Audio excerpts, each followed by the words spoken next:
전 국민이 전문가인 영역이 하나 있습니다. 부동산인데요. 부동산 관련해서 대통령의 강공 드라이브가 계속되고 있는데 현재 상황 어떤지 점검을 해보도록 하겠습니다. 경향신문 박병률 경제 에디터 나오셨습니다. 안녕하세요. 네, 안녕하세요. 네, 이재명 대통령 사실 계속해서 부동산 얘기를 계속 올리고 있습니다. 네, 오늘도 이제 올렸는데 RTI 뭐 규제만 검토하는 아니다. 뭐 각종 뭐 무슨 다주택자 관련된 대출 규제를 전부 다 이제 전반적으로 보겠다라는 건데 일단 RTI가 뭔지부터 좀 설명을 좀 부탁드리겠습니다. 네, 오늘 그 이 대통령 워딩을 보면 왜 RTI 규제만 검토하느냐? 대출 기간 만료 후에 연장이나 대환 대출은 본질적으로 신규 대출과 다르지 않다라고 이렇게 얘기를 했거든요. 네. 지금 RTI 규제가 지금 이 얘기는 무슨 말이냐면 지금 신규 대출할 때는 RTI라는 규제가 지금 적용이 됩니다. RTI는 이자 상환 비율이라고 하는데요. 그러니까 우리가 이제 다주택 우리가 임대 사업을 하기 위해서 은행에 돈을 빌릴 때 나가는 이자가 있고요. 또 임대 소득이 있잖아요. 그쵸. 이거 두 개를 비교한 겁니다. 그러니까 이제 밑에가 이자가 들어가고 위에가 임대 소득이 들어가는데 현재 최초의 대출을 빌릴 때 RTI가 보면 주택의 경우는 1.25배입니다. 그러니까 내가 아파트나 이런 걸 가지고 임대주택 사업을 하겠다. 1.25배인데 쉽게 말씀을 드리면 1,000만 원의 이자가 발생을 하면 임대 소득은 1,250만 원 이상은 돼야 된다. 그러니까 뭐 1,300만 원이 되든 1,400만 원이 되든 임대 소득이 돼야 되는데 요 규제가 돼야 돈을 빌려줍니다. 그런데 이제 문제는 뭐냐면 요 만기가 있을 거 아니에요. 5년치 뭐 10년치 이게 만기가 끝나고 다음에 연장을 할 때는 원칙적으로라면 이 규제를 적용을 해야 되는데 보통은 그냥 연장해 주는 경우가 많다라는 얘기거든요. 그러면 이제 대통령 입장에서는 지금 다주택자에 대한 여러 가지 이제 규제를 하려고 하는데 일단 이번에는 한번 돈줄을 한번 지어보겠다. 그러면 RTI 규제를 강화하게 되면 신규 대출은 막을 수가 있거든요. 근데 신규 대출은 막았는데 이미 시장에 나가 있는 자금들이 있잖아요. 그 자금들이 만기가 돼가지고 돌아올 때는 그냥 간다? 그럼 이제 두 가지 문제가 있죠. 생각보다 다주택자 대출에 대한 규제 효과가 약할 수가 있는 거고요. 또 하나는 최초에 빌린 사람, 이미 빌린 사람과 앞으로 빌릴 사람 간의 차이에 뭔가 좀 불공평한 부분들이 벌어지니까 대통령이 지금 그 부분을 본 겁니다. 그래서 이거 왜 최초에 신규 대출하고 뭐가 다르냐. 만기가 돌아와서 연장을 시켜주는 부분들은 그러면 이 부분을 같이 봐라. 그렇게 해야 공평하다. 이제 이런 얘기를 하게 된 거죠. 그러니까 부동산 대출에 풀리는 시장에 풀리는 금융 자체를 돈을 줄이는 방식으로 이 규제를 조금 더 엄격해서 먼저 대출한 사람한테 계속해서 프리빌리지라고 해야 될까요? 그 특혜를 주는 것들을 다 차단하면 조금 이제 매도도 할 거고 가격이 그렇게 되면 좀 하락할 수 있지 않겠냐. 주택이든 비주택이든. 그렇죠. 지금 보면 이자가 지금 계속 올라가고 있거든요. 그렇다면 임대소득이 크게 늘지 않았다고 하면 아마 이 RTI가 지금 만기가 되어서 연장을 할 즈음에는 최초보다는 낮아질 가능성이 큽니다. 그러면 이제 이걸 높이려고 하면 뭐냐면 두 가지예요. 임대소득을 더 많이 받든가 아니면은 대출을 줄여야 되거든요. 그러면 대통령 얘기는 그러면 이게 이제 만기가 되어서 연장을 하려고 하면 그럼 새 이 RTI에 맞춰 가지고 임대소득을 네가 더 받지 못한다면 그만큼 대출을 상환해라는 얘기입니다. 근데 이게 혹시 그럼 세입자 뭐 소상공인이 됐든 뭐 전세 월세 입자가 됐든 이분들한테 임대료가 인상돼서 전가되는 방식으로 부정적 효과로 나타날 가능성은 없을까요? 통상적으로는 제가 그렇게 생각할 수가 있죠. 방법 두 가지라고 말씀을 드렸잖아요. 대출을 내가 갚든지 아니면 임대료를 올리든지인데 근데 사실 임대료라는 게 그러면 계속 올린다고 사람들이 갚을 수 있느냐, 될 수 있느냐 이런 문제입니다.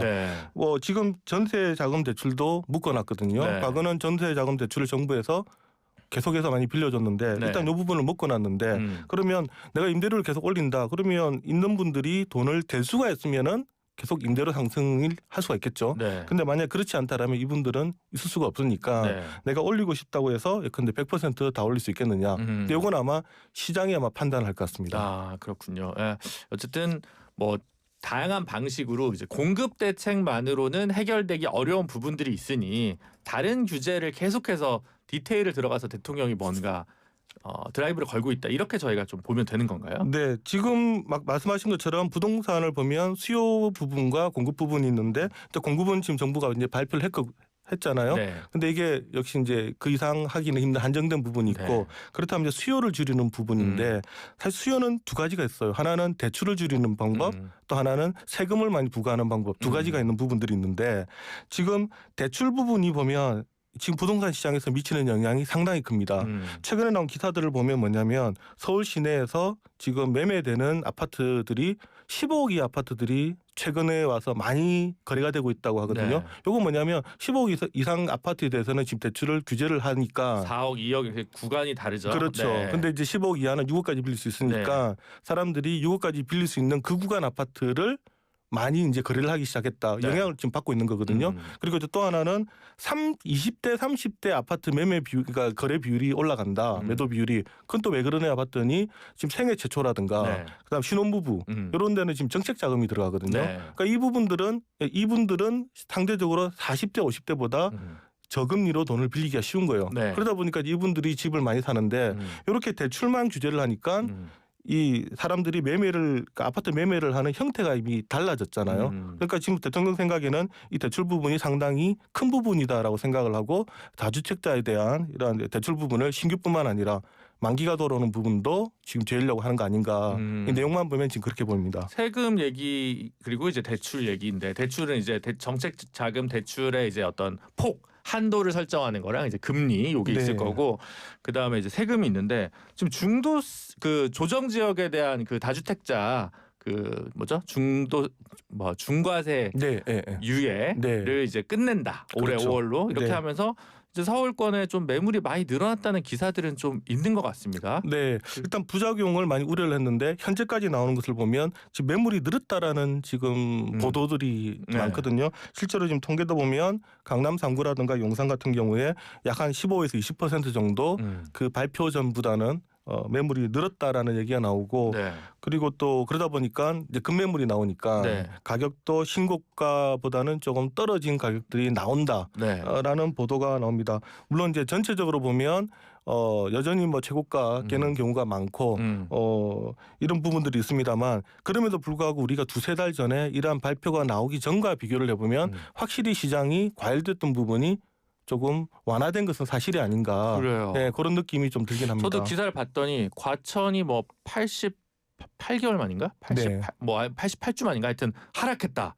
이것도 봤고 헬리오시티인가요? 송파의 그 대형 아파트도 매물이 엄청 늘었다. 10% 쌓였는데 5억을 낮췄다. 뭐 이런 얘기도 있는데 보통은 시장이랑 대결하려고 하지 마라. 자꾸 시장을 이기려고 하니까 정부가 진다. 이런 얘기를 부동산 전문가들이 엄청 많이 하는데 이번에는 약간 보합세? 뭐 약간 완전히 정부 정책이 작년에 나온 정책들은 조금 한계적이었던 게 튀니까 했었는데 올해는 조금 다른 국면인 것 같다는 생각도 드는데 이거 어떻게 좀 보십니까? 네, 그게 사실 경제거든요. 되게 같이 어떤 똑같은 그 정책에 대해서 똑같은 결과가 나올 것 같지만 그 상황에 따라서 전혀 다른 상황들이 나올 수가 있는데 저희가 뭐 결과론적으로 나중에 해석을 해야 될 것 같습니다. 근데 일단 하나는 지금 정권 초기잖아요. 대통령이 지금 바로 다주택자에 대한 중과 유예하는 것을 이제 폐지하겠다. 앞으로 중과를 하겠다. 이러니까 이 정부가 어쨌든 앞으로 4년은 간다. 그러면 최소한 4년 이상은 버텨야 되는데 그때까지는 사실상 집을 못 파는 거잖아요. 많은 세금을 감당하면서 팔 수는 없으니까. 근데 거기에 대한 부담감도 있을 테고 또 하나는 저 개인적인 생각입니다만 최근에 어쨌든 코스피를 5천 정도 올렸던 것도 영향이 있지 않나. 왜냐하면 지금 대통령이 어떤 성과를 보여주고 있거든요.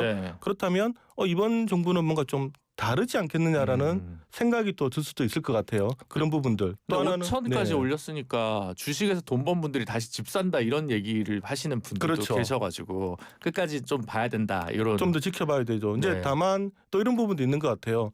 지금 하나만 오는 게 아니라 여러 가지가 지금 동시에 나오고 있는데 계속해서 지금 되게 재밌는 얘기가 주가는 오르는데 생각보다 소비는 많이 안 된다는 얘기가 있더라고요. 그래서 제가 이거 왜 이러냐라고 물어봤더니 과거는 주가가 오르면 그 주식을 팔고 소비로 가는데 계속 주식이 오르니까 계속 투자를 한다라고. 오히려 뭐 이거 위험한 상황입니다만 빚을 내서 투자하는 사람이 있을 정도니까 주식은 이제 올랐으면 내가 차익을 먹고 팔아야 되는데 팔지 않는 현상이 지금 벌어진다라고 하거든요. 그렇다면 이걸 만약에 부동산 시장으로 돌아오면 원래 같으면 주식은 위험하니까 팔고 이 돈이 와야 되는데 생각보다 가파르게 오르네. 그러면 당분간은 부동산 투자를 하지 않고 사람들이 주식에 계속 머물러 있을 가능성도 있다라는 거죠. 그러니까 그래서 사실 경제가 상당히 좀 어려운 겁니다. B2는 사실 또 너무 역대 최대라고 해서 또 그건 그거대로 또 약간 뭐랄까 좀 자제돼야 되는 부분도 있지 않나 싶기도 하고 맞습니다. 참 어렵습니다. 만약 이 B2 부분도 심각해지면 또 정부가 어떤 규제를 하지 않을까. 이미 지난해 하반기부터 저희 증권사들에 대해서 비토하는 부분에 대해서 이미 규제가 지금 들어가고 있거든요. 네. 아마 거기도 그냥 보고 있을 수만은 아마 없을 겁니다. 가계대출이 1년 사이에 한 60조쯤 더 늘었다고 하는 네. 보도를 봤는데요. 어쨌든 세금 정책을 마저 좀 얘기를 하면 이게 지금 뭐 보유세에도 있습니다만 그 전에 세율을 사실 건드리지 않고도 실질적인 보유세 올리는 그런 부분들이 좀 있지 않습니까? 많죠. 공정시가, 공정거래시가 네. 뭐 이런 것들 있잖아요. 네. 소개를 좀 해주시죠. 네, 공정시장 가격 비율이라고 네. 하는 것도 있고요. 그다음에 공시가격도 있죠. 네. 그러니까 우리 시세는 10억입니다만 네. 공시가격을 얼마나 주느냐에 따라서 세금 계산할 때 이게 공시가격 곱하기 공정시장 가율을 곱하는 거니까 네. 요거 두 개는 시행령으로 바꿀 수가 있는 겁니다. 그런데 네. 과거에 문재인 정부 때도 보면 공시가격 현실화했었고 네. 공정시장 가격 비율도 올려가지고 그랬죠. 세금을 많이 받으려고 했는데 지난 정부 윤석열 정부에서 그걸 낮췄죠. 네, 그래서 그렇죠. 세금이 많이 낮아졌는데 네. 굳이 보유세를 올리지 않고 요것만 올려도 상당히 효과가 큽니다. 네. 그거를 근데 할 수 있을까? 특히 지방선거 앞두고 거기까지는 좀 어렵지 않겠냐는 얘기들을 많이 하시는데. 일단 정치적인 판단인데 네. 지켜봐야 되겠죠. 근데 확실한 건 시장에서 또 이런 게 있습니다. 칼은 빼기 전이 가장 무섭거든요. 빼면은 별게 아닌데 네. 빼기 전이 무섭다. 제가 만약에 정책 결정자라면 선거 전까지 우리 올릴 거야만 하더라도 시장에 영향을 받겠죠. 네. 만약 그래서 집값 상승이 어느 정도 자제가 된다. 그러면 굳이 또 안 올릴 수도 있는 부분들이 있고 굳이 선거 전에 단행을 해야만 좋다 안 좋다는 아닌 것 같습니다. 이게 시장에서 어떻게 반응하냐에 따른데 내가 보유세를 올릴 거야 함에도 불구하고 계속 시장에서 매매 가격이 오른다라면 결단을 내릴 수가 있는 부분들이고요. 그게 아니고 시장이 거기에 부담을 가지면서 집값 상승이 자제가 됐다. 그렇다면 굳이 그걸 올릴 필요도 없을 수도 있는 것이고 이 부분들은 앞으로 상황이 어떻게 가느냐에 따라서 판단을 할 수가 있을 것 같습니다. 네, 그렇군요. 지금 사실 그 장기 특별 공제 그것도 네. 좀 손본다는 기사를 제가 본 것 같아요. 이게 네. 사실 똘똘한 한 채는 원래는 한 채에 대해서는 많이 편의를 봐주는데 이 가격이 네. 너무 올라가니까 그렇죠. 엄청난 수익이 그냥 실현돼도 그냥 과세가 거의 안 된다는 문제가 있었다는 거잖아요. 그렇죠. 근데 이제 그런 게 바로 칼 빼기 전이거든요. 네. 지금 온갖 얘기가 다 돌잖아요. 장기 보유에도 이 혜택을 줄인다고 해. 그다음에 공정시장 가격 비율을 올리지 않을까. 그러면 시장 생각에서는 야, 정말 세금을 올리나? 근데 이 대통령은 보니까 특징이 한다면 또 한단 말이에요. 그러면 이런 부담들이 계속 가다 보면 이 시장에서 영향을 받는 거죠. 심리의 영향을. 네. 그러니까 아마 그런 부분들을 기대하고 있지 않나 생각도 들고 네. 실제로 지금 저희가 듣기에는 정부 사이드에서는 이 부분에 대한 검토는 하고 있다. 근데 빨라봤자 연말 정도 나올 거다. 근데 이게 이제 시장 입장에서는 이제 답답한 거죠. 미리 보고 내가 움직일 것이냐 아니면 니네들이 나오는 것을 지켜볼 것이냐. 네. 근데 이제 기존 정부 같은 경우는 뭔가 큰 게 나온다 했는데 막상 나와보니까 별게 아니었던 게 컸었는데 네. 그러면 과연 이번에도 이럴 것이냐. 그러면 시장도 머리가 복잡해지잖아요. 그러니까 그런 효과도 아마 있지 않나라는 좀 그런 생각이 듭니다. 근데 사실 이렇게 해서 오르는 걸 막을 수 있는데 최근 몇 년 사이에 보면 특히 그 한강 쪽에 있는 건 네. 너무 올라도 너무 비현실적으로 올라서 그렇죠. 좀 저렇게 뭐 30% 떨어진다고 해서 뭐 차이가 있나 싶기도 하고 이런 여러 가지 그렇죠. 생각이 좀 들기는 합니다. 그러니까 아마 이번에 이런 대통령의 여러 가지 이제 발언이나 이런 부분에도 불구하고 지금 뭐 지지율이라든가 네. 또 시장의 반응이 그렇게 완전 반발하고 이렇지 않는 이유 중에 하나가 모든 사람들이 마음 심리적으로는 과도했다라는 생각은 분명히 있거든요. 이게 정상이야? 비정상 아니야? 어쨌든 좀 떨어져야 되는데 네. 이런 어느 정도의 제가 볼 때는 컨센서스는 있지 않았나. 근데 그런 부분에서 지금 정책적인 어떤 목표가 조금 먹힌다라는 생각이 듭니다. 근데 아까 말씀하신 것처럼 그렇다면 30%가 떨어지면 뭐가 달라질 것이냐.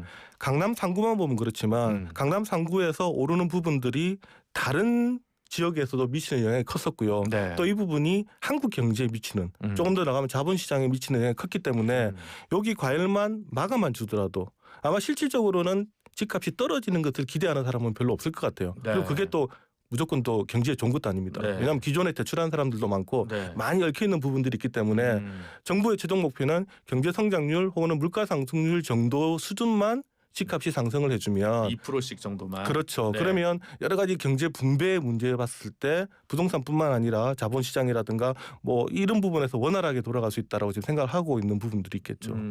근데 그럼에도 불구하고 마지막 끝판왕은 결국은 보유세다라는 네. 얘기를 하는데 논쟁이 많잖아요. 그렇죠. 미국은 보유세가 높다. 네. 미국은 대신 뭐가 없다. 네, 네. 뭐 주마다 다르다. 네. 미국은 지겨워 죽겠어요. 주마다 다르다. 근데 정확히 보면 국제 표준으로 봤을 때 네. 보유세 뭐까지 같이 봐야 하는데 얘기들이 너무 많이 하셔서 네, 네. 박병렬 에디터님 보기에 보유세 논쟁 요거 어떻게 네. 보십니까? 결국 올린다고 보십니까? 일단 그 글로벌 뭐 나라마다 다릅니다만 미국이라든가 이런 나라들의 특징을 보면 거래세는 낮추고 보유세는 보통 올리는 게 이제 일반적입니다. 그러니까 네. 거래는 쉽게 하되 보유하는 부담은 크게 한다. 그러니까 보유하는 부담을 크게 해야 부동산에 대한 우리가 이른바 기대 수익률이 떨어지는 거잖아요. 그러니까 지금 부동산 가격이 계속 올라가는 거는 연끌을 하든 뭘 하든 일단 사만 놓으면 그다음부터 보유세 부담은 적고 집값은 계속 올라가니 그러니 주식보다는 금보다는 부동산으로 가는 건데 그게 아니라 보유세에 대한 부담을 높여버리면 앞으로 뭐 예를 들면 10억짜리 집을 샀는데 세금을 2천만 원씩 낸다. 이렇게 되면 내가 볼 때는 이거보다는 차라리 주식이 낫겠네? 이렇게 갈 수 있는 정상화되는 부분들이 분명히 있습니다. 그런데 그러다 보니까 이게 사실 거래세 낮추고 보유세 올리는 거는 노무현 정부 때부터 계속 하려고 했던 그런 부분들이거든요.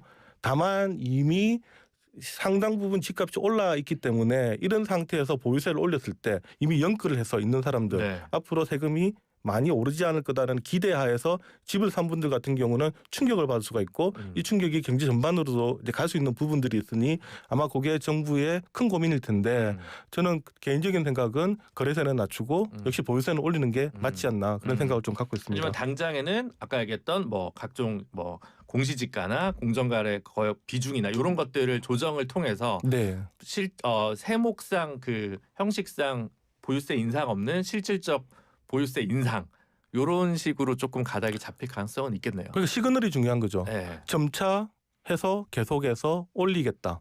앞으로 몇 년이 지나면 이 부담이 정말 커질 거야라는 시그널을 주면 이 경제 주체들이 대비할 수 있는 시간이 있거든요. 그러면 어떤 분들은 그럼에도 나는 집을 갖고 있을 거야라는 분들은 갖고 있는 거고 어느 시점에 나는 팔아야 되겠다는 분들은 또 팔게 되는 거고 유도를 할 수가 있는 거죠. 네, 알겠습니다. 부동산 어떻게 선거까지의 영향 속에서 전반적으로 한번 짚어봤고요. 마지막으로 주식 5,800까지 찍었다는데 이거 뭐 어디까지 가는 겁니까? 가긴 너무 올라가면 너무 푹 떨어질까봐 저는 뭐 한 주도 안 갖고 있습니다. 청취자 여러분 오해하지 마십시오. 네. 근데 오늘 5,808 드디어 5,800을 넘었는데 지금 미국 시장하고 지금 조금 다르게 가는 부분들이 있거든요. 미국은 여러 가지 지금 주식이 한참 오르다가 조정하는 부분 그리고 비트코인도 많이 떨어졌다 그러더라고요. 비트코인 많이 떨어졌고 그리고 뭐 금리 인상설도 있고 그다음에 AI 과잉 투자설도 있고 하니까 좀 멈췄는데 지금 전 세계 주식 중에서 우리나라 주식만 상당히 지금 강하게 오르고 있습니다. 그런 부분들이 몰라 이게 사람마다 이제 판단이 다를 텐데 일단 나 홀로 오른다라는 게 좀 불안한 부분은 분명히 있는데 그럼에도 불구하고 오늘도 보면 정부가 3차 상법 개정안 통과시키면서 자사주 소각 계속 지금 그런 식으로 지금 정책적으로 서포트를 하고 있는 지금 그런 상황들이라서 둘 다 맞는 얘기 같아요. 앞으로 오를 수도 있고 또 반대로 떨어진데도 하나도 이상하지 않는 그런 상황인 건 사실인 것 같습니다. 하여튼 늘 말씀드리지만 비투는 자제하는 것이 제일 좋다. 이게 저희 방송의 기본적 입장입니다. 오늘 말씀 너무 감사합니다. 여기서 인사드리겠습니다. 네, 감사합니다. 지금까지 경향신문 박병률 에디터였습니다. 카멜로 장갑 하나로 일상이